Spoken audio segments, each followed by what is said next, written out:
Hello everyone. Today we are going to read lesson 2 स्वावलंबी।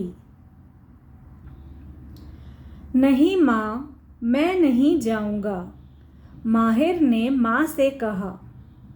चला जा बेटा, तू नहीं जाएगा तो फिर कौन जाएगा? माँ बोली। माँ माहिर से बार बार कह रही थी कि वह गेहूँ पिसवा कर ले आए, लेकिन माहिर था कि जाने का नाम ही नहीं ले रहा था। माहिर के पिताजी एक अधिकारी हैं। उनके घर पर काम करने के लिए एक सेवक नियुक्त है।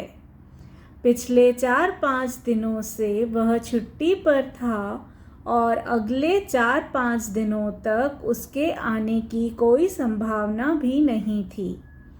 घर में आटा खत्म हो चुका था, इसलिए यह काम माहिर के सिर पर आ पड़ा था। माहिर इस काम को करने में शर्म महसूस कर रहा था।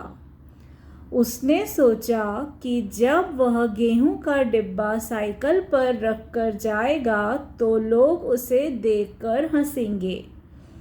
उसने कहा, माँ, मैं गेहूं पिसवाने नहीं जाऊंगा, यह मेरा काम नहीं है। माँ उसे समझाते हुए बोली, बेटा, काम मेरा या तेरा नहीं होता। ये नियम हमारे ही बनाए हुए हैं कि यह काम इसका है और वह काम उसका है। ये बहाने करना छोड़ो और चक्की पर जाओ। माहिर माँ की बात काटते हुए बोला, माँ, मैंने इससे पहले यह काम कभी किया नहीं। यह मुझसे कैसे होगा? इतना भारी डिब्बा मैं कैसे उठा पाऊँगा? माहिर की इस बात का जैसे माँ पर कोई असर हुआ ही नहीं। उसके पास माहिर की इस दलील का भी जवाब था। वे बोली, बेटा, यहाँ साइकिल पर डिब्बा रखवाने में मैं तेरी मदद कर दूँगी और चक्की के पास इसे उतारने में चक्की वाला तेरी मदद कर देगा। इसी तरह वापसी में भी मैं गेट पर तेरी राह देखूंगी और हम दोनों मिलकर डिब्बा उतार लेंगे। रही बात रास्ते की, तो तुझे कौन सा बोझ ढोना है? डिब्बा तो साइकिल पर होगा, तुझे तो बस अपने हाथ से सहारा भर ही देना है। माहिर ने माँ की बात सुनकर भी अपने पक्ष को मजबूती से रखते हुए अपनी बात दोहराई, लेकिन माँ, मैंने यह काम कभी किया नहीं है। माँ को इस बार माहिर की बात पर हंसी आ गई। वे बोली, अरे पगले, कोई भी काम व्यक्ति कभी न कभी तो पहली बार करता ही है। तू ही सोच, जब पहली बार तू स्कूल गया था तो तू कितना रोया था। यदि तू उस दिन स्कूल न जाता तो क्या आज यहाँ तक पहुँच पाता? चल चल, समय बर्बाद मत कर और डिब्बा उठा। माँ के आदेश की वजह से माहिर को न चाहते हुए भी राज़ी हो जाना पड़ा। उसने साइकिल निकाली।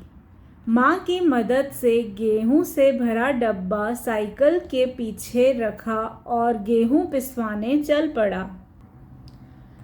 आटा चक्की उसके घर से ज़्यादा दूर नहीं थी, इसलिए उसने पैदल चलना ही ठीक समझा। उसने बाएं हाथ से साइकिल का हैंडल और दाहिने हाथ से डिब्बे को पकड़ रखा था। अपनी शर्म मिटाने के लिए वह गर्दन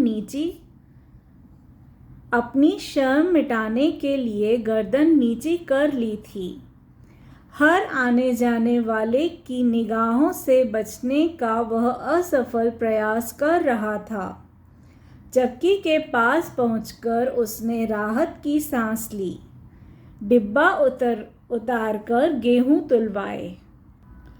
चक्की वाले ने माहिर से कहा, भैया, 1-2 आदमी और आ जाएं तो चक्की चालू करूँगा। आपको कोई और काम हो तो वह कर आएं। अच्छी बात है, मैं आधे घंटे में आता हूँ।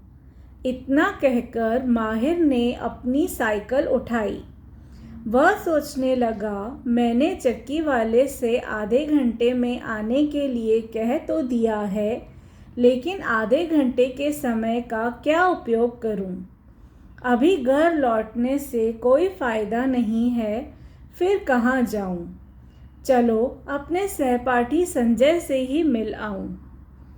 संजय के पिताजी की किराने की दुकान है। उसने माहिर को एक बार बताया था कि वह दोपहर को अक्सर 1-2 घंटे दुकान पर बैठता है, क्योंकि उसके पिताजी उस समय भोजन करने घर जाते हैं। माहिर ने अपनी साइकिल संजय की दुकान की ओर मोड़ दी।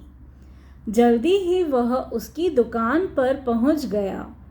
उसने सोचा था कि संजय गद्दी पर बैठा सेठों की तरह अपने सेवकों पर हुक्म चला रहा होगा, पर यह क्या? उसने जो कुछ देखा वह उसकी सोच के बिल्कुल विपरीत था। संजय अपनी दुकान में झाड़ू लगा रहा था। माहिर कब उसकी दुकान पर आकर खड़ा हो गया, उसे इसका एहसास ही नहीं हुआ।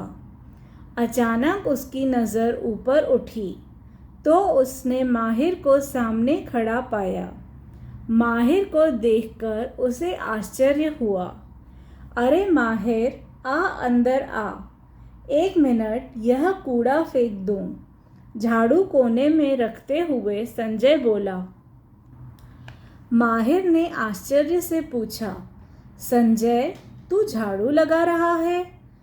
झाड़ू रखते हुए संजय ने जवाब दिया, हाँ माहिर, आज सेवक नहीं आया है, इसलिए मैं ही यह काम कर रहा हूँ, और फिर सेवक रहे न रहे इससे क्या फ़र्क पड़ता है। उसके रहने पर भी मैं कई बार झाड़ू लगा चुका हूँ।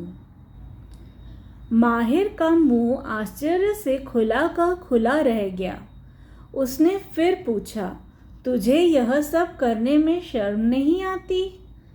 संजय बोला, अपना काम करने में कैसी शर्म? फिर हमारे स्कूल में भी तो हमें सिखाया जाता है कि स्वावलंबी बनो, अर्थात अपना काम आप करो। ओह, तो तू भी कौन सी बात लेकर बैठ गया? आ, तुझे मैं क्रीम वाले बिस्कुट खिलाता हूँ। हाँ, खाता हूँ। बिस्कुट खाते हुए माहिर लगातार सोच रहा था कि कक्षा में सबका प्रिय संजय अपनी दुकान में झाड़ू लगा रहा है। इसे यह काम करने में ज़रा भी शर्म नहीं आ रही है। कितना भला है यह। वह आधा घंटा संजय की दुकान पर बैठा। इधर उधर की कुछ और बातें हुईं। उसके बाद वह वहाँ से उठकर चक्की पर जा पहुँचा। चक्की वाले ने गेहूँ पीसकर तौलकर पहले ही रख दिए थे। पैसे देकर माहिर ने आटे का डिब्बा साइकिल के पीछे रखा और घर की ओर रवाना हुआ। अब वह गर्दन नीची नहीं बल्कि गर्व से ऊंची किए चला जा रहा था। आज उसे स्वावलंबी होने का सही अर्थ पता चल चुका था। So this was the reading of our lesson 2, स्वावलंबी बनो. If you have any doubt or query, you can ask me in the comment section below. Also, you can find the links to other lessons in the description box below. Thank you everyone.